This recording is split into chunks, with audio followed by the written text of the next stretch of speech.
Hi everybody, and welcome to a Silver Review. This is Kevin, or Prita, and today I'm going to be talking about an actual review of Act 1 in Path of Exile. Things I was looking at during the playthrough were area aesthetics, the music, the story, the bosses, the flow,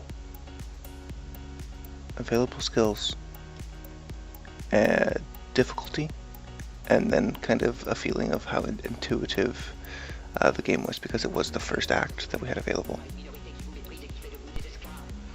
So the first thing that I'd like to talk about is the area aesthetics, and Act 1 looks great. I had complained in my playthrough that the lighting sometimes could be over the top, it could wash out the models. They've done an excellent job of kind of balancing that all out. I must say that the water was a feature. It was so well done. You spent a lot of time on beaches in Act 1, and it was always something that I wanted to run next to, so that I could see more of it. The scenery, I guess, in the motifs, I guess, or the general places that we were visiting didn't get stale. Yet the transitions weren't completely and totally over the top. Like, you're not going from I don't know. You're having relatively realistic transitions between zones, and yet I never seemed to get bored of each individual zone. When it came to the music of the game, because the first time you play through a game, you should always leave the music on. The music was good, though it fits the mood, and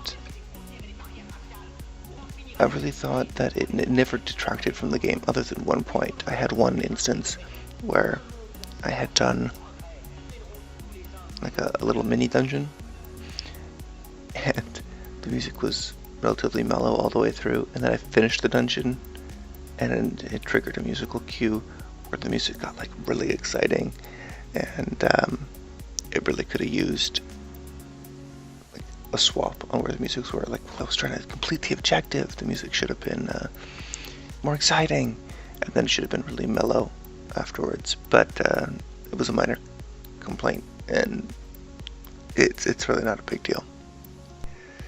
Story. Now this could be, I guess, where Act 1 kind of started to lose me, or felt short, I guess. It wasn't too engaging for me. It was way too easy to skip over. Just in playing the game, if you're talking to an individual, and if you misclick, oh, well, that's over. And then it starts telling you something else. And then if you want to, I don't know, it just didn't seem like the best method of story delivery to me. The other thing was, you couldn't do anything while you're getting the story. It would have been nice if I could go sell stuff, or if I did just some little act to keep me moving. The game is very fast paced.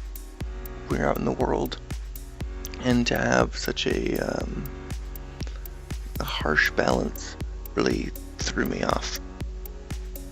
I did notice that some of the books or objectives that you click on later on, if you want a little bit of flavor, flavor story, those do continue to play as you run around, and I just don't understand why, if you're going to be telling me a story for the first time, it's not a little bit more in your face. It didn't flow that well for me either, the actual story. I kind of understood each event that I was doing, oh, you killed Hillock. This is one of the first guys you fight. Here, have this reward. Oh, next, you think you could go get me my medicine chest? It's in a broken down boat off the coast. Sure, I mean, obviously I'm tough, I can go do that. And then the next thing I'm doing, well, why am I now killing crabs? Or why am I getting this all flame? Or why, why do I actually need to kill Brutus? He's the mid-act boss. Why do I need to kill him? I and kill him if I want to go to the next zone. But I just feel like there's got to be another way, or it wasn't necessary. You know, he's just standing there. Why did I show up? So I think the story was definitely one of the weaker points for Path of Exile. Bosses, Act 1 bosses. I remember them being a little bit more interesting, or a little harder, or something like that. I don't know. It's not something that I really want to criticize them for, because a boss shouldn't be so hard early in the game that somebody doesn't want to play anymore, right? But I do remember them being more interesting. If Brutus was going to be a slow, lumbering boss, it needs to be a little bit punishing if you get hit. I think I got hit quite a few times, and I never felt like I was in trouble. And then for Merville, or whatever the last boss's name is, she was very unexciting for me. I pretty much just stood there, tanked her, and just right-clicked the whole time.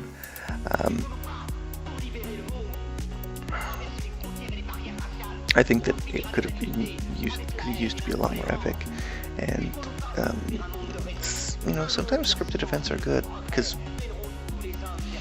I felt like she was just doing the same thing over and over again, and it was very boring, right? Especially if there was no threat from any of those things. Maybe if she, you know, she gets to 75%, and what if she pulls a rock out of the wall and she's like a water boss, a big huge font of water blasts out at you and knocks your character to the other side, and then maybe that happens every 5% or something like that, and you don't quite understand how they're triggered, and they do a lot of damage, or they leave a pool on the floor of water and you can never step there again, or something like that. I don't know, it just didn't seem very interesting. And since we're only fighting each boss once now, you don't do it in multiple acts, I thought that they really should have put some attention into these bosses. So I was a little disappointed with that as well. Game flow. Okay, so I think this is an action RPG problem all the time. It was very slow at the start. I'm walking around, and all I can do is left click or right click.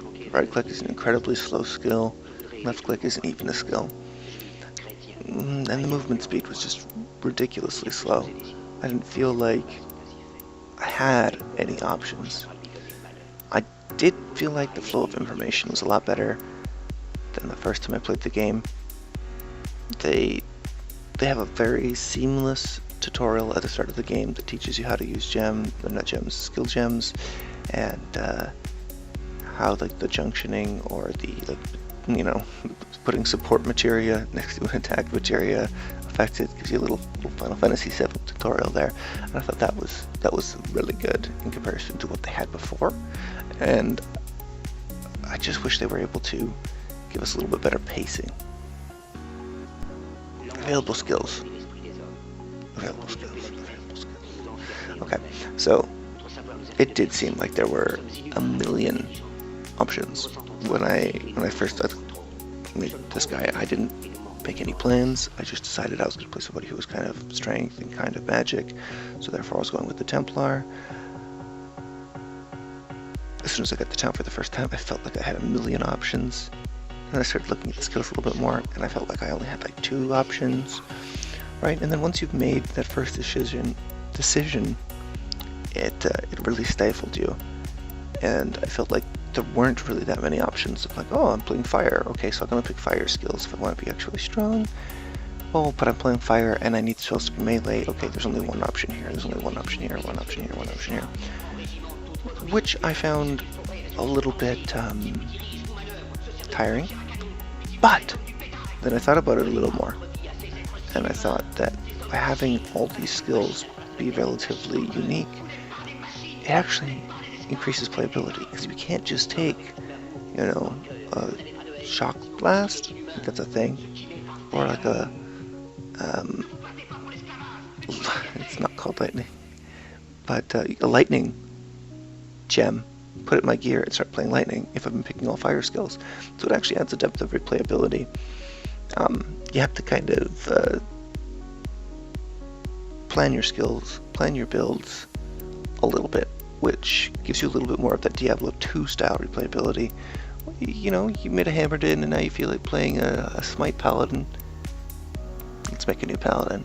This one's going to be Smite based. It's going to need a little bit less vitality, it's going to need more dexterity. Same kind of thing for this. Oh, we're going to make, instead of, what am I playing right now? I'm playing a Fire Magma Orb, I think.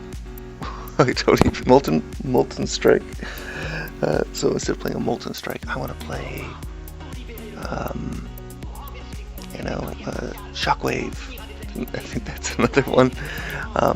So I'd be taking up a lot more like mace skills, and I'd be picking up a lot more area damage. I'd be picking up a lot more things that work well with that rather than increase fire damage and chance to ignite. So at first I was a little bit overwhelmed with how many skills were available. Then I was underwhelmed with how many I could actually choose because they were viable. But then I was actually really happy because it adds a lot of replayability to the game. Difficulty.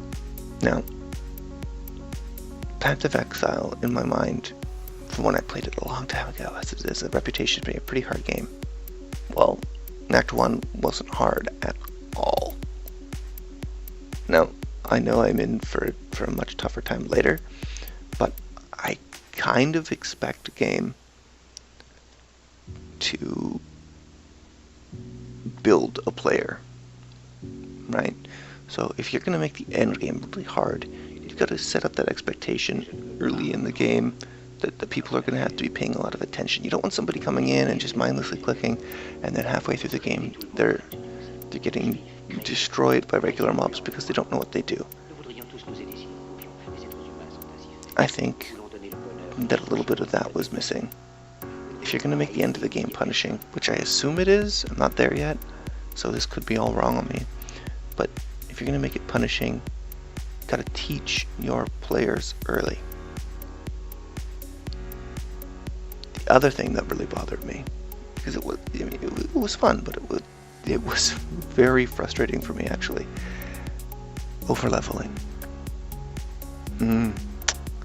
Oh, but Kevin, you were just killing too many monsters. Maybe other people just aren't killing enough monsters. But I definitely didn't feel like I was killing too many monsters. I did the whole act in 2 playthroughs. I never redid a zone. I never reset the monsters that were in the zone or anything like that. I never went back and farmed. I just tried to do main story objectives and the obvious optional objectives that popped up on the screen, and I was over-leveled for all of the content, which makes it too easy. And I think that's wrong. I think that if somebody wants to power through it, get boosted or whatever, I don't know how it works, but if they want to power level, they should have the expectation of things being hard for them. They should have the expectation of being under-leveled when they get to a new zone. I shouldn't have the expectation of being way too over-leveled because I want to actually play the game. I feel like the game should be designed around the idea that you are going to be playing it, right? About 3/4 of the way through the act, I decided I was only going to stop and kill rare or champion or harbingers or rogue exiles, unique mobs. I'm just not going to stop and kill regular mobs anymore because, unfortunately, I was getting too strong and it was making the rest of the content blah. So I really think that the level scaling was a problem in Act 1, and I think that brought the difficulty down, and I think that's going to set some people up for failure. Just my opinion, though. Last thing I wanted to talk about was the intuitiveness of the game. I do feel like when you have something as complicated as materia and a sphere grid, when you're playing Final Fantasy X and you're playing Final Fantasy VII at the same time, it can be a little bit confusing. I do remember not understanding when I first picked up the game that what is it? Strength skills are in the bottom left, magic skills are in the top middle, and then dexterity is in the bottom right. So if you want to make a strength and a magic-based character, you know that you're going to be kind of playing around between the top middle and the bottom left of the triangle, and then if you want to make it just a strength character, you're going to be taking everything in that bottom left. Or if you want to make strength and dexterity, it's going to be everything along the bottom edge of the triangle, the left corner and the right corner. But this time I felt like it was a little bit more intuitive. I definitely felt like it was kind of easier to understand, my support gems. Which ones are good for spells, which ones are good for melee, which ones are good for whatever they're good for. And unfortunately for me, that could have been because I am a little bit more familiar with the game, but I thought that they did a pretty good job of making it intuitive, and then the flow of the actual game was pretty intuitive. I kind of just kept moving forward and it kept progressing. Unfortunately, the story wasn't intuitive, but the actual flow of the game, getting through the act, getting to the next act, didn't have a single problem with it. And hopefully it'll be the same in that sense with all the acts. Overall, for my review, I'd have to give Act 1 maybe 84 mangoes out of 100. And the reason I'm doing that is because it did fall short in a couple areas for me. I did have problems with the difficulty being too easy, so it's definitely not the best act. The story, each individual event, I understood, but I didn't find the motivations for my character. I didn't understand why I was really doing those things, or they weren't apparent. And unfortunately, it was too easy to skip through dialogue to be able to not